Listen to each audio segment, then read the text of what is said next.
السلام علیکم ورحمۃ اللہ۔ پیارے بھائیوں اور میری معززات ماں و بہنوں، بلوغ المرام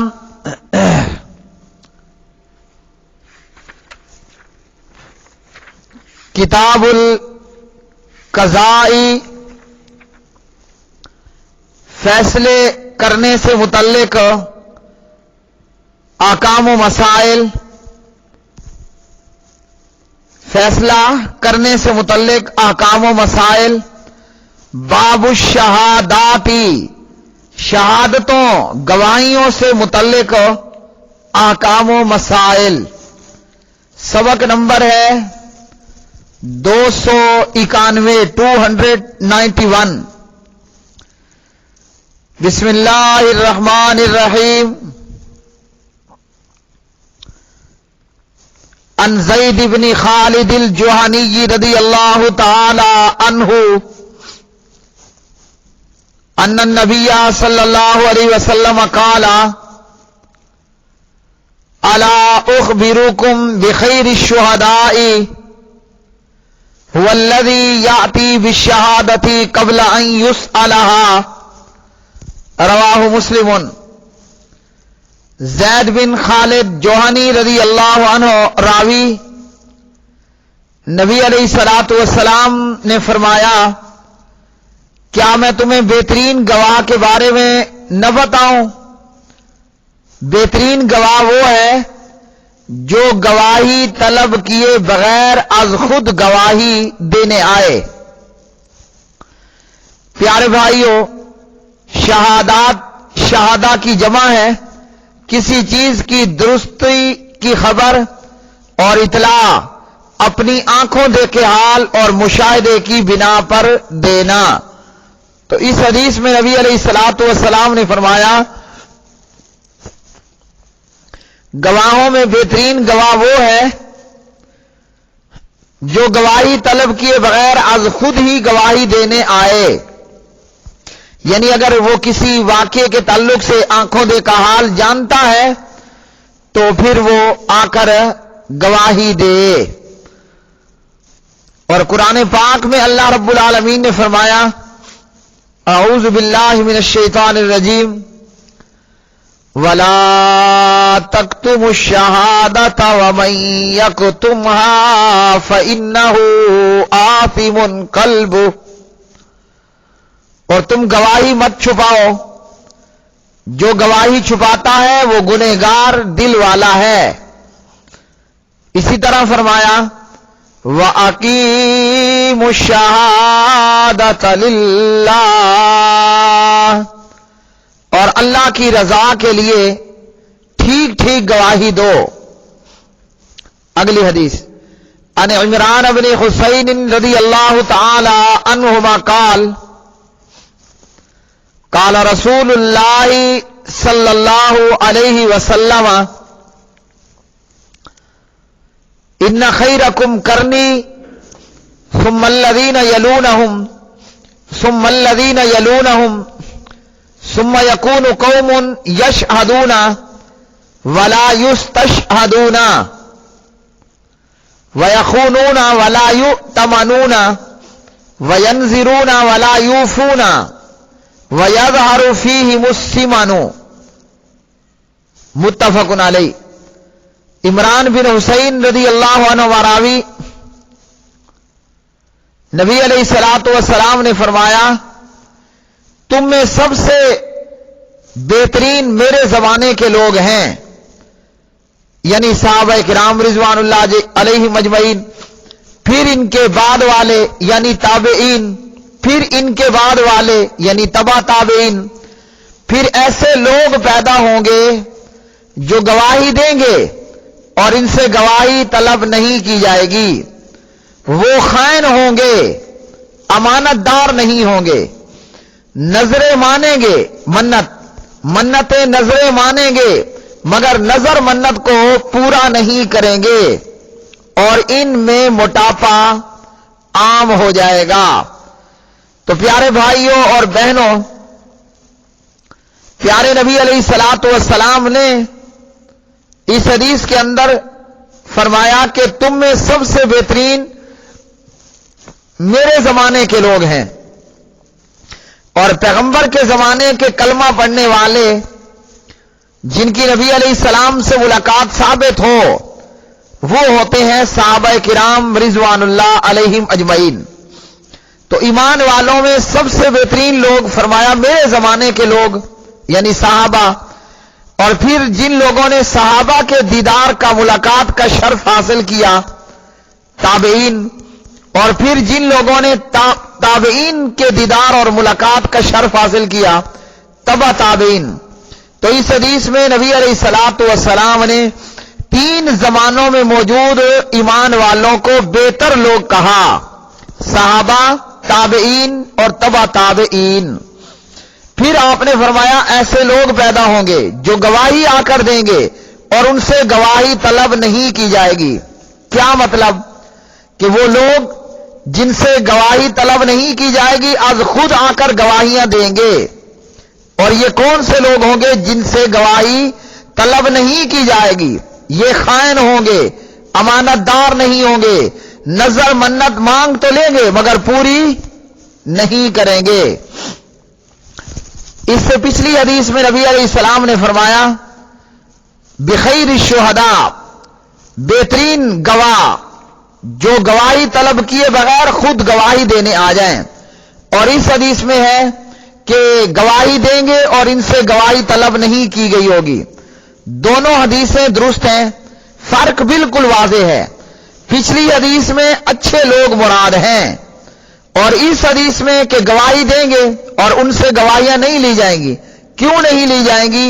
وجہ یہ کہ ان کا خائن ہونا، وہ خیانت کرنے والے ہوں گے، امین نہیں ہوں گے، نظر منت مانیں گے، پوری نہیں کریں گے۔ اور ان گندے لوگوں کی نشانی کیا ہوگی؟ کہ ان میں موٹاپا نمایاں ہوگا، موٹے لوگ ہوں گے، کھا کھا کے جو ہے وہ خوب چربیاں چڑھا رکھی ہوں گی، اور ان کا جو ہے وہ تما وہ فقط مال پیسہ ہوگا۔ جیسا کہ آج بھی عدالتوں کے باہر 1 نمبر کے پیور کاپر خیانت دار، خائن، اور اسی طرح محض پیسوں کی خاطر جھوٹی گواہی دینے والے، ان سے کوئی گواہیاں نہیں لیتا، اپنے آپ گواہی دینے کے لیے تیار ہیں۔ ان کو کچھ کھانے کے لیے دو، ان کی جیب گرم کرو، بس یہ گواہی دینے کے لیے تیار ہو جاتے ہیں۔ اگلی حدیث عن عبداللہ ابن عمر رضی اللہ تعالی عنہما قال قال رسول اللہ صلی اللہ علیہ وسلم لا تجوز شہادت خائن ولا خائنۃ ولا ذی غمر علی اخیہ ولا تجوز شہادت القانع لأہل البیت، رواہ احمد و ابو داود۔ عبداللہ بن عمر رضی اللہ تعالی عنہ راوی ہیں، پیارے نبی صلی اللہ علیہ وسلم نے فرمایا خائن مرد اور خائنہ عورت کی گواہی جائز نہیں ہے، اور کینہ ور شخص کی اپنے مسلمان بھائی کے خلاف گواہی بھی جائز نہیں، اور خادم نوکر کی گواہی گھر والوں کے حق میں جائز نہیں۔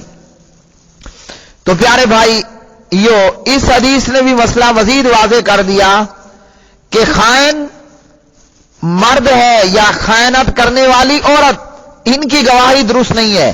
اور اس سے پچھلی حدیث میں بھی یہی تھا کہ بغیر گواہی طلب کیے وہ گواہیاں دیں گے، اور ان کی نشانی کیا ہوگی؟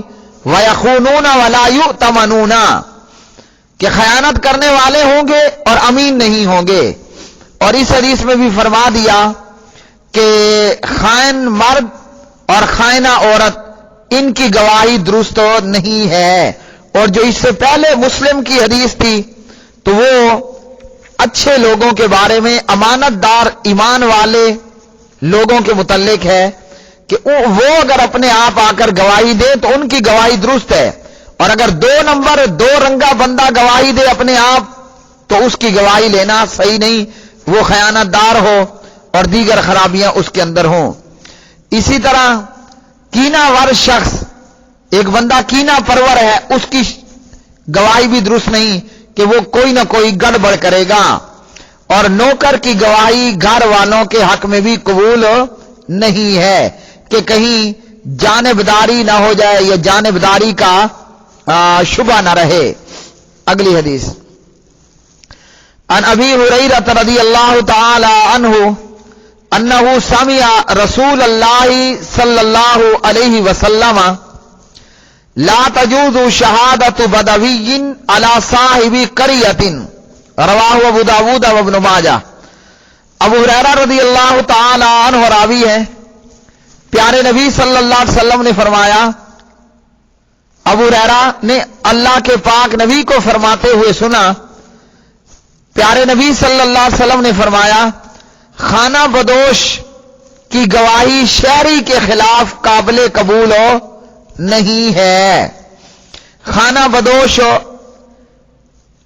یہ لوگ، ان میں اکھڑ پن، شریعت سے ناواقفیت اور اسی طرح دیگر خرابیاں موجود ہوتی ہیں، تو خانہ بدوش کی گواہی شہری کے خلاف قبول نہیں ہے۔ اور ایسے خانہ بدوش کہ جن کا انصاف پسند ہونا ثابت نہ ہو اور جو منصف مزاج ہوں تو پھر وہ درست ہوں گے، اور چونکہ عام طور پر یہ منصف مزاج نہیں ہوتے اور دیگر خرابیاں، تو اس وجہ سے ان کی گواہی کو یہاں بتایا گیا کہ قبول نہیں۔ اگلی حدیث، عن عمر بن الخطاب رضی اللہ تعالی عنہ انہ خاطب فقال ان اناسا كانوا يؤخذون بالوحي في عهد رسول الله صلى الله عليه وسلم وان الوحي قد انقطع وانما ناخذكم الان بما ظهر لنا من اعمالكم، رواه البخاری۔ عمر ابن خطاب رضی اللہ تعالی عنہ راوی ہیں، فرماتے ہیں کہ عمر نے خطبے کے دوران میں یہ فرمایا، نبی علیہ السلام کے دور میں لوگوں کا مواخذہ، لوگوں کی پکڑ وحی کے ذریعے سے ہوتی تھی، اب وحی بند ہو چکی ہے، اب تمہارا مواخذہ تمہارے اعمال کی بنیاد پر کریں گے، جو ظاہری سامنے اعمال ہوں گے تو اسی حساب سے باز پرس ہوگی، پکڑ دھکڑ ہوگی۔ اس حدیث سے یہ معلوم ہوا کہ وحی کا سلسلہ بند ہو چکا ہے، نبوت کی تکمیل ہو چکی، نہ نایا نبی آئے گا، نہ کوئی نایا رسول آئے گا، نہ آسمان سے اب وحی آئے گی، تو اب لوگوں کے جو اعمال ہوں گے اسی کے مطابق ان کا معاملہ ہوگا، ان کی پکڑ ہوگی۔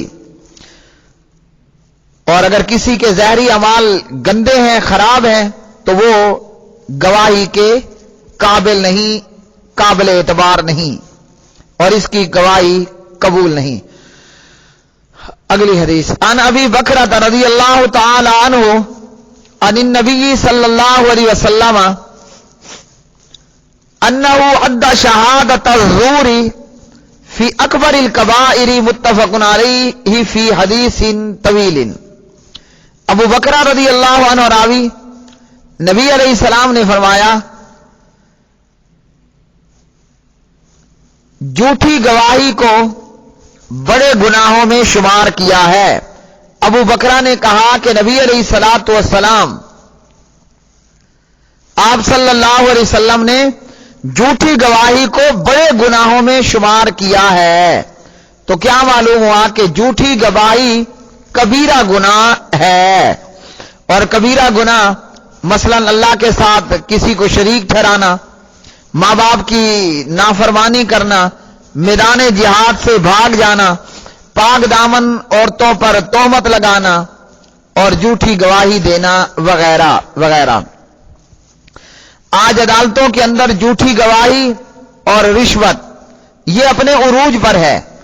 اگر جھوٹی گواہی کا سلسلہ بند ہو جائے اور رشوت بند ہو جائے تو ہزاروں مقدمات جو سالوں سال سے پینڈنگ میں ہیں وہ اپنے آپ فوراً ایک دو پیشیوں کے اندر ہی حل ہو جائیں. اگلی حدیث عن عبداللہ ابن عباس رضی اللہ تعالی عنہما ان النبی صلی اللہ علیہ وسلم قال لرجل ترى الشمس قال نعم قال على مثلها فاشهد او دع اخرجه ابن عدي باسناد ضعيف وصححه الحاكم فاخطأ. ابن عباس رضی اللہ عنہما سے راوی ابن عباس رضی اللہ تعالی عنہما راوی نبی علیہ السلام نے ایک شخص سے کہا سورج کو دیکھ رہے ہو کیا؟ اس نے کہا جی بالکل دیکھ رہا ہوں.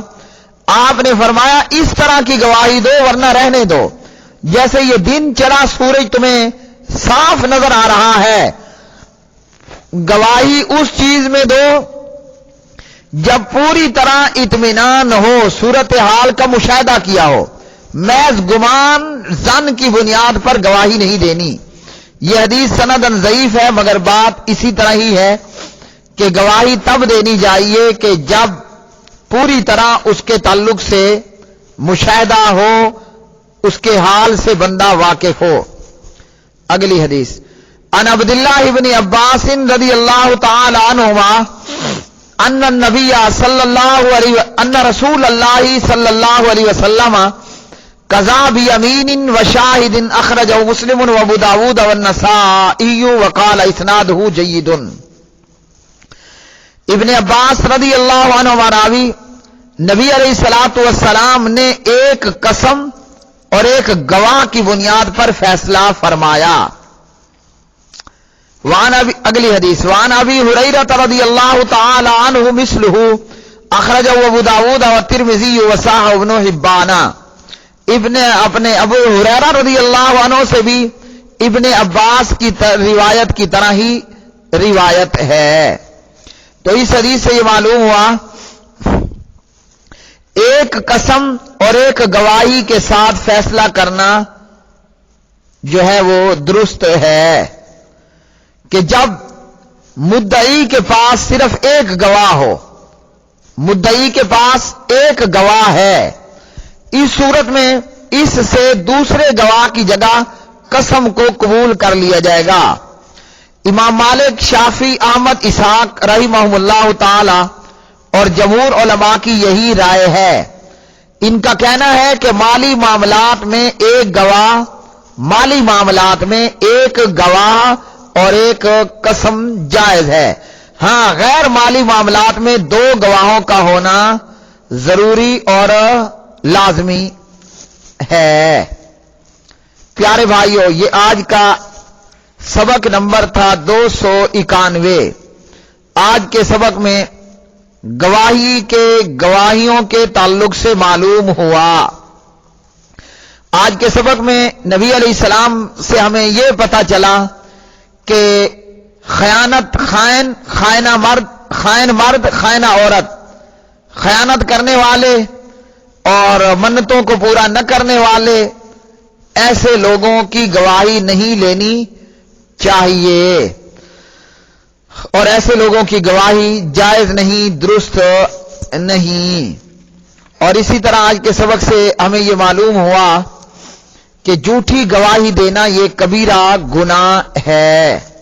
وآخر دعوانا ان الحمد للہ رب العالمین.